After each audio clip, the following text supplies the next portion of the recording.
A and an এই আর্টিকেলগুলো সাধারণত ব্যবহার করা হয় কোনো কিছু একটি বোঝানোর জন্য। আবার কখনো কখনো অনির্দিষ্ট করে যদি কোনো প্রজাতির বিষয়ে কথা বলা হয় তাহলে এই জিনিসটা করা যেতে পারে। যেমন আমি যদি বলি a hotel room in New York costs a lot. A hotel room in New York costs a lot. New ইয়র্কের একটি হোটেল রুমের ভাড়া অনেক। তার মানে আমি কিন্তু নির্দিষ্ট কোনো হোটেল রুমের কথা বলছি না, আমি জাস্ট রেগুলার হোটেল রুমের কথা বলছি।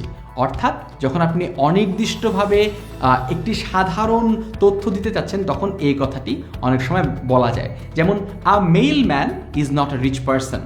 একজন মেলম্যান বড়লোক মানুষ নন। আমি কিন্তু নির্দিষ্ট করে জামান সাহেব নামক একজন মেলম্যানের কথা বলছি না, আমি সাধারণ মেলম্যানদের কথা বলছি যারা কিনা বড়লোক নন।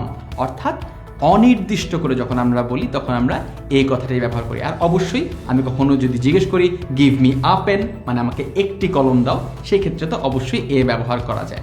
প্রশ্ন হচ্ছে আমরা এ কখন ব্যবহার করি এবং তার পরিবর্তে অ্যান কখন ব্যবহার করি।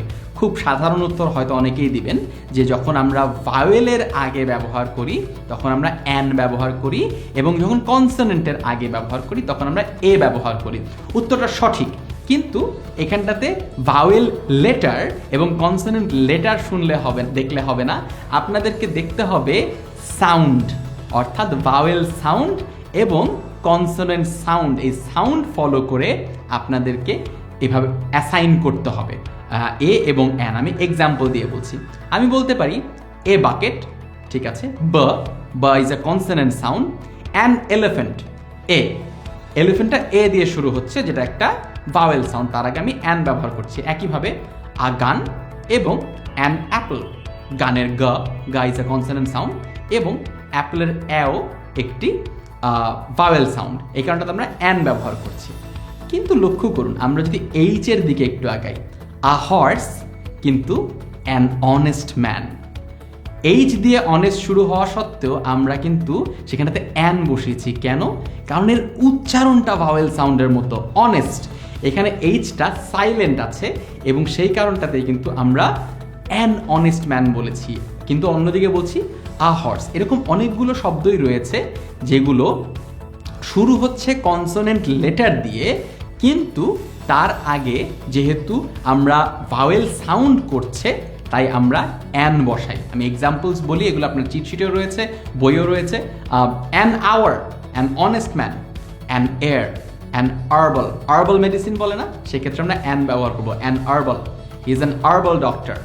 হ্যাঁ, it is an honour, it is an honour. He is an MBA, right. এখন MBA কেন বলছি? MBA তো ম দিয়ে শুরু হয় না, আপনি যদি বলতে যান তাহলে কিন্তু MBA বলেন না, আপনি MBA বলেন। অর্থাৎ এই এম কথাটা শুরুতেই কিন্তু এ কথাটা আছে। একইভাবে MBBS, FRCS, যতগুলো ডিগ্রি আপনার বলতে গেলে এ শব্দটা আসবে, আ শব্দটা আসবে, ও শব্দটা আসবে, অর্থাৎ ভাওয়েল সাউন্ড দিয়ে শুরু হবে, তার আগে আপনাকে অ্যান ব্যবহার করতে হবে। অর্থাৎ বুঝতে পারলাম যে আমাদের শব্দের শুরুতে যদি আপনার কনসোনেন্ট থাকেও, যদি আওয়াজটা, সাউন্ডটা যদি ভাওয়েলের মতো হয় তাহলে আমরা অ্যান ব্যবহার করব। অবশ্যই পূর্ণাঙ্গ লিস্টটা একবার দেখে নেবেন। প্রশ্ন হচ্ছে যদি ভাওয়েল দিয়ে শুরু হয় তাহলেই কি আমরা অ্যান দিয়ে করে দিতে পারবো? না, এক্সেপশন আছে, বেশ লম্বা চড়া কিছু এক্সেপশন আছে। ভাওয়েল দিয়ে শুরু হলেও কোনো শব্দের প্রথম শব্দটা যদি ইউ হয়, আমি অক্ষর ইউ এর কথা বলছি না, আমি উচ্চারণ ইউ এর কথা বলছি। ইউ দিয়ে যদি কোনো শব্দ শুরু হয় সেক্ষেত্রে আমরা অ্যান ব্যবহার করব না, এ ব্যবহার করব। আমরা ইউ শব্দটা খুঁজে বের করব, ইউ আওয়াজটা কখন হচ্ছে। লক্ষ্য করুন, ইউনিভার্সিটি, আমরা অ্যান ইউনিভার্সিটি বলবো না, বলবো a university. A European person, European, হ্যাঁ, ইউ দিয়ে শুরু হচ্ছে। A eulogy, a utopia, a euphoria, a eucalyptus, a uniform, a union. দেখতে পাচ্ছি আমরা যতগুলো শব্দ ইউ দিয়ে, অক্ষর ইউ না, সাউন্ড ইউ দিয়ে শুরু হচ্ছে, তখনই আমরা ইউ এর অ্যানের পরিবর্তে এ ব্যবহার করছি। A university, a European, a utopia, a uniform, a union, etcetera etcetera. One last exception, এটা আমরা প্রায়ই ভুল করে থাকি। ওয়ান, এই যে ওয়ান শব্দটা, এই ওয়ান শব্দের আগে অ্যান হয় না, এ হয়। আপনি বলতে পারেন ওয়ান তো ও দিয়ে শুরু হচ্ছে, কিন্তু এটা একটা খুবই অদ্ভুত একটা এক্সেপশন। আপনি কখনোই অ্যান ওয়ান ডে ম্যাচ বলতে পারবেন না, আপনাকে বলতে হবে আ ওয়ান ডে ম্যাচ, আপনাকে বলতে হবে আ 1 টাকা নোট।